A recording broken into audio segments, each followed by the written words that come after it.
So, Paul, you grew up in Irian Jaya. You're a missionary kid, and that formed your life pretty dramatically, even into adulthood. So, why don't you talk about that a little bit, just about how that... 10 months old, my parents went into the highlands of New Guinea. First child ever in there. Actually, they'd never seen white people before. How did they prepare you for that, your mom or dad? They didn't.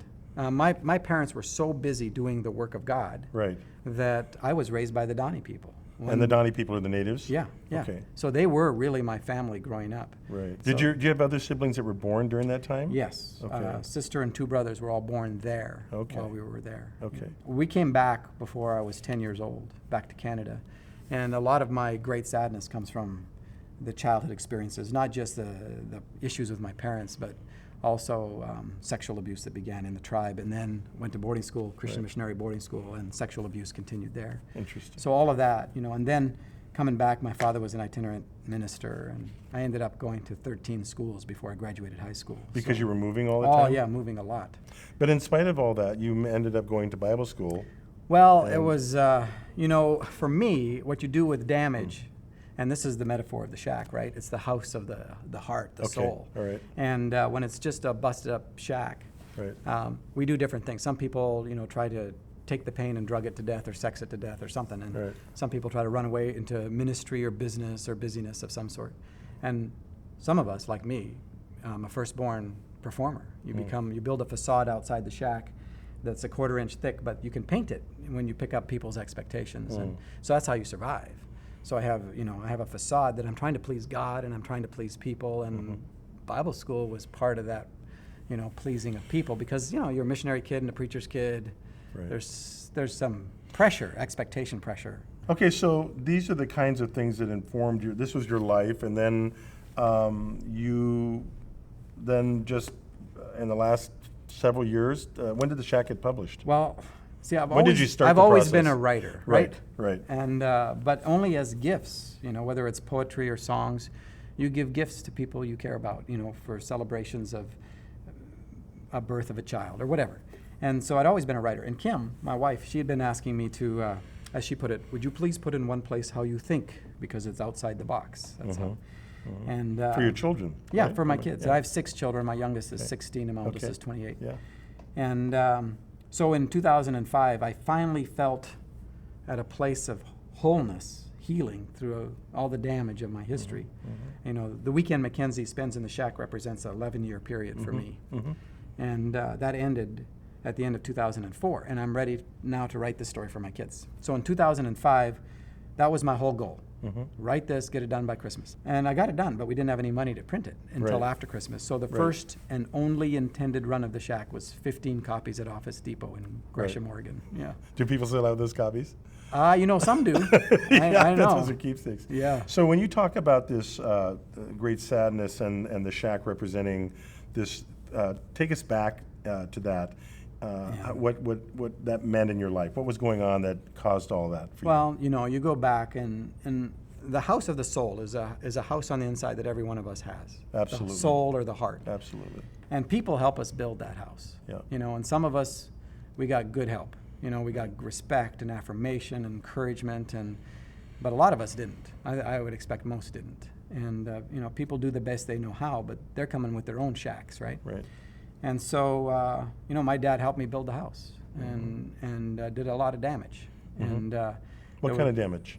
Well, when you have, when my father would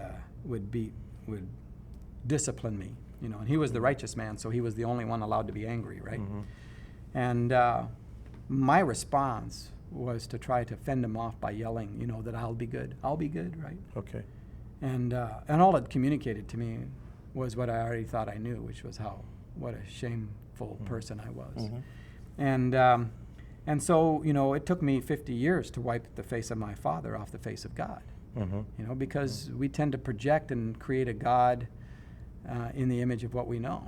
And that was my dad. You mentioned that there was sexual abuse with the tribe. It was inside. So you had the two tribe. tribes. You had the Donnie people and the Christian people. Yeah. You experienced sexual abuse in both groups. Yep. So what was that? What happened? What was going on? Why weren't you protected? Well, that's a good question, right? Yeah. And again, it goes back to this idea that if you do what you think is the work of God, that God's supposed to take care of the details, right? Right. So they just weren't there. You know, they didn't have a clue what was going on. And I mean, literally, sometimes the tribal people would form up a circle within 20 feet of my parents, and it would happen inside that circle. And my parents had no clue. Well, I get to boarding school, and you know, You're there's a isolated. whole there's a whole generation of us who'd come through a lot of this same kind of crap. Wow. And we all ended up together. Well, you know, the older boys come and molest us little boys, and Yeah. and it just, you know, it just becomes a mess. So then that created a feeling Performance-based, about yeah. yourself. Okay. Yeah. So then, fast forward, you're married, and you have another crisis Yeah. that is somewhat informed by this as well. Yeah. Well, if you go back to the idea that outside the shack, I'd built a facade. You know, it's like in Hollywood. It looks like a building, but Yeah. it's not really a building. Right. And you really, because But you- what does that facade look like on the outside? it depends on who the group of people is, because you're trying to pick up their expectations Right. and paint the house as fast as you can. Right. But you're a different person. Great line. You know, you're a different person to every group of people you're Right. with. And like it's been said, you know, if you tell the truth, you don't have to remember anything. Right. I had to remember everything. Right. You know, because you everything is a lie or is fabricated, and you don't believe there's anything on the inside that has any value. Yeah. So you're living from the outside in. You can't live from the inside out. When did that collapse? 1994, January 4th, What to happened? be exact. I got a phone call. And, you know, if you think about this structure, for us to come to healing, for the house of the soul to come to healing, at some point this facade has got to come down. Right. And I'd love to tell you that what happened was, well, I decided that I was so screwed up I needed some help, so I called a counselor and we got together and we began to work on me. No, but you're a guy. So I got caught. You By know, whom? By my wife. For doing what?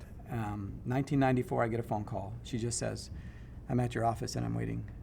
I know. And what she knew was I was in a 3-month affair with one of her best friends. In fact, it's the woman she turned to for counsel when she felt me and her separating. And it was awful. And I had to make a decision at that point because, you know, when the facade comes down, all you got is the shack, you know. Yeah. And I had to make a decision whether to face Kim or to kill myself, you know, because there was no other decision at that point. I don't even know how I got there. And so I walk in there, and she'd already, you know, torn my office up physically, you know, just ripped it up. And when I went in, I said, if we're going to do this, I have to tell you every secret I have, because secrets have been killing me my whole life. So it took 4 days, like 12 to 14 hours a day. And and she wanted to know every detail Yes. about everything, and I told her everything she wanted to know and everything she didn't want to know. And at the end of that week, she said, I'll never believe another thing that comes out of your mouth the rest of your life. And I believed her. And I went into counseling. That started a whole process. But it was the first time in my life I sat down in front of anybody and said, can you help me? Because I'd never let anybody into the shack. You know, nobody knew about it. Kim didn't know, and we'd been married. I'd had my 6th child by then. I'm 38 years old. Right. Yeah.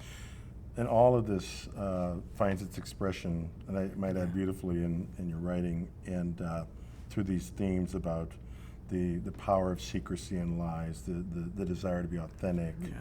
Yeah.